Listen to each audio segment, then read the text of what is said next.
So, just an interesting fact, you don't have to walk, you can just do a normal walk. So, in general, men struggle a little bit more to float than females. So, the reason for that is women are created with more fat cells because we carry babies, and men are built with more muscles. Now, muscles is heavier than fat cells. And especially with a new learn to swim swimmer, they are normally very nervous, so they're very stiff. So it makes it much harder for them to try and relax and float. Now obviously the more relaxed you are, the easier you float. But that's going to take a little bit of practice. I always say to my swimmers, don't look at where you are, look at where you came from. 5 minutes ago you weren't even in the pool. So now for the first time in your life, you've learned how to walk and you're here.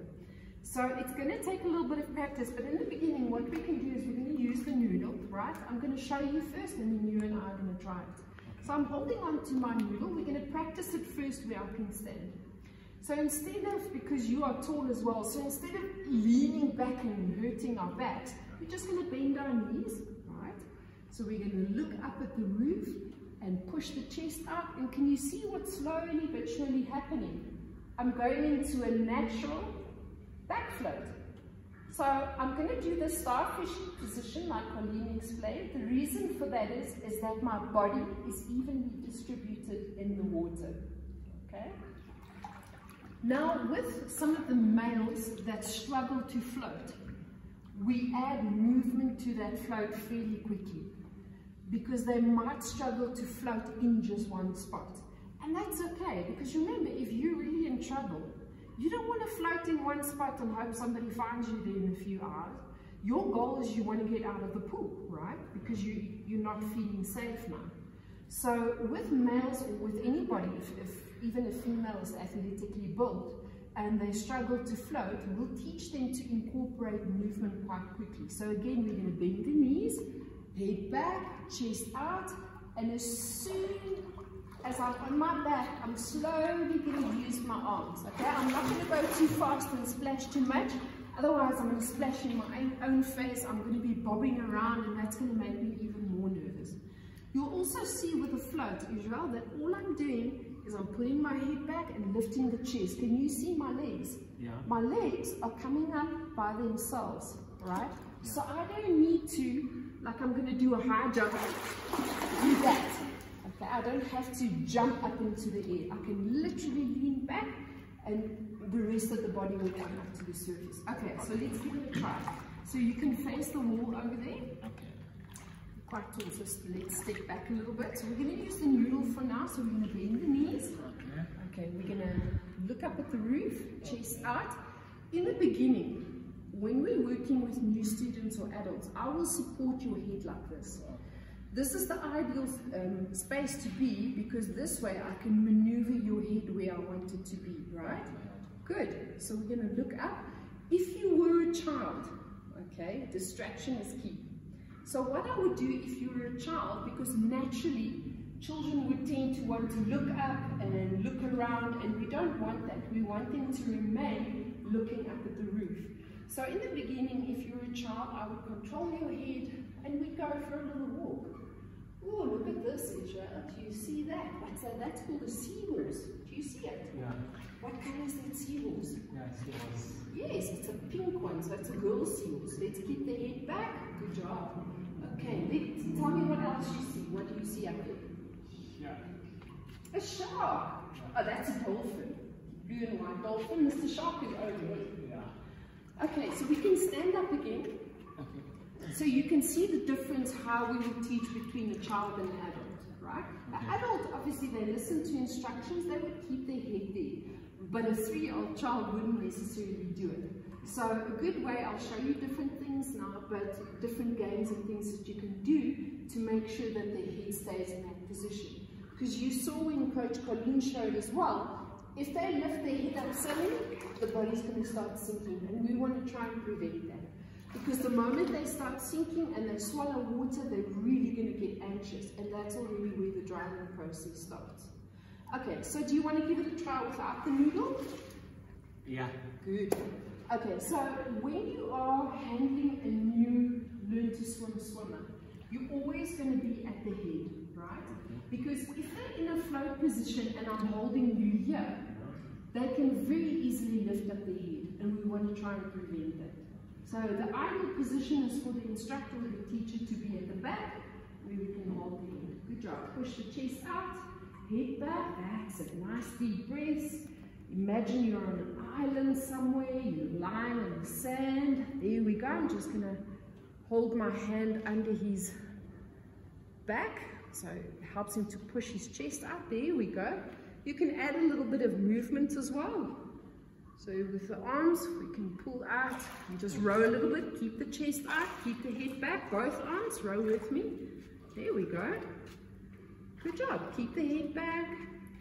Keep the head back. Good. Well done. Look how fast you. So Israel, we've learned to float now, and you did a really good job. Well done. High five. When you're working with the child, as I said, it's obviously a little bit different. So when we start out, we wear the jacket. Now, Coach Carien is going to explain in a different video exactly why we use the jackets, because a lot of people would think, okay, I'm paying for swimming lessons, so why do you swim in a jacket? So she's going to explain the purpose of that and how it really helps to build confidence. But imagining we're wearing a jacket or not doesn't really matter. So with children, you can play little games as well, because remember, we want to make sure that their head remains in that position. I mean, you've worked with a lot of children before. They don't keep their head there by themselves.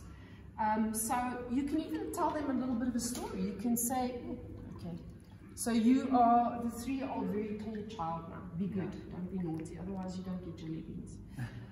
So this is Mr. Crocodile, Israel. And can you see he's very friendly, he's got a smile on his face. So Mr. Crocodile really wants to go for a swim, but he's very nervous. He doesn't want to go swim alone. He was whispering in my ear that he wants to go and swim with you. So what we're going to do is we're going to put Mr. Crocodile on your forehead right there. So we're going to go for a nice starfish float, but you've got to be careful, because if you lift your head up, what's going to happen to Mr. Crocodile? He's going to fall off, and he's going to be very nervous and sad. Okay, so you've got to make sure you keep your head still. So let's show that quickly, and then we're going to carry on. So we're going to bend the knees, head back, chest out, good, and Mr. Crocodile is there. Oh, look how happy he is. He's enjoying his swim. Well done. And as you can see, it helps Israel to make sure that he keeps his head in that position and he doesn't look around. Oh, Mr. Crocodile is so happy. He's having such a good swim. Well done. Okay, good job. So you can see how that helps, is telling little stories, playing little games, because that way they're learning the skill, but in a nice, fun way. Okay, so this is a normal plastic pasta strainer, inexpensive, and you can see if you put the water in, almost like a little rain cloud. So, like with my own daughter, she's 17 now, but when she was a baby during bath time, she did not like the water in her face. And not knowing any better back then, I tried to not get water in her face, which is actually the wrong thing to do. You want to, in a nice, fun, playing game sort of a way, get them used to water on their head, water in their face. Because should they fall into the water unattended, obviously their whole face is going to submerge in water. If they're not used to that, they're completely going to panic and the drowning process starts. Okay, so you want to get them used to that in a fun way. I find with the kids as well, if you allow them as the adult to do it to you, if they're hesitant to try it, they're much more keen to try it yourself. So if it's a child that doesn't want to, let them do it to you first. Okay, so Israel, I'm going to show you now what we're going to do. Okay, I'm going to count to 3, and then we're going to do nice big fish cheeks. Okay, 1, 2, 3. There we go. Good. And what this does is the moment that Israel as a child feels that water on his head, automatically that triggers him to hold his breath, which is what we want to encourage. Okay, so if Israel is reluctant and he goes, oh, I don't want to, I can say, okay, Israel, well, I'll go first. So if I go and then you go, okay, so there we go. You can hold it, count to 3 for me, and I'm going to do nice big fish cheeks. Okay. 1, 2, 3. Woo! I did it. Good. Now it's your turn. Okay. Yeah. Good. There you go. just be prepared. Normally, if the child does it to you, they try and get as much water as possible there. So it's going to be like a waterfall on your head. So that's very nice to teach them to get comfortable with water on the head and to teach them breath control. Good, so that's it. We've learned some nice fun games to do in the bath or in the pool to teach them breath control, putting their face in the water.